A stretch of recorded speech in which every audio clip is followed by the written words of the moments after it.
Era o fim de um dia muito especial. Jesus tinha acabado de fazer um grande milagre.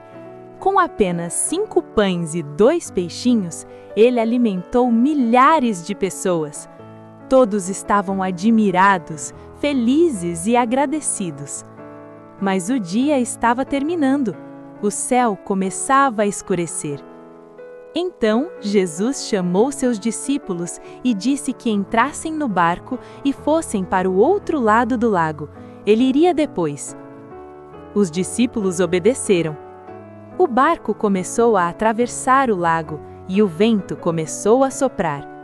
No começo era só uma brisa, mas de repente o vento ficou forte, muito forte. As ondas começaram a bater contra o barco. Ele subia e descia, subia e descia. A noite ficou escura e Jesus não estava ali com eles. O medo começou a crescer no coração dos discípulos. Já era quase de madrugada quando algo aconteceu. Entre as ondas, eles viram uma figura se aproximando. Alguém estava caminhando sobre a água. Eles ficaram apavorados. "É um fantasma!" gritaram. Mas então uma voz conhecida atravessou o vento. "Coragem, sou eu, não tenham medo." Era Jesus. Ele estava andando sobre as águas. Pedro, que sempre era muito corajoso, disse: "Senhor, se é mesmo o Senhor, mande que eu vá até aí andando sobre a água." Jesus respondeu apenas: "Venha." Pedro saiu do barco, colocou um pé sobre a água e não afundou.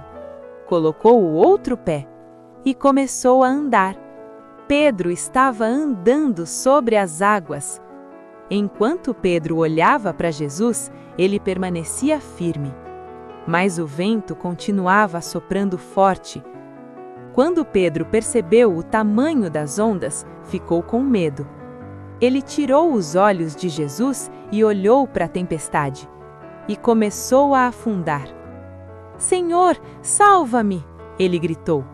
Imediatamente, Jesus estendeu a mão e o segurou. Com amor, Jesus perguntou: "Por que você duvidou?"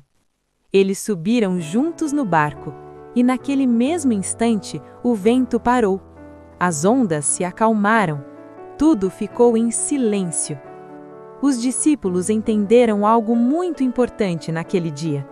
Jesus era verdadeiramente o Filho de Deus. E essa história nos ensina algo muito especial. Às vezes, nossa vida também parece um barco no meio de uma tempestade. Podemos sentir medo, podemos ficar inseguros, mas quando olhamos para Jesus, encontramos coragem. E mesmo quando começamos a afundar, se pedirmos ajuda, Ele estende a mão. Jesus nunca nos abandona. Com Ele, podemos confiar, mesmo no meio da tempestade.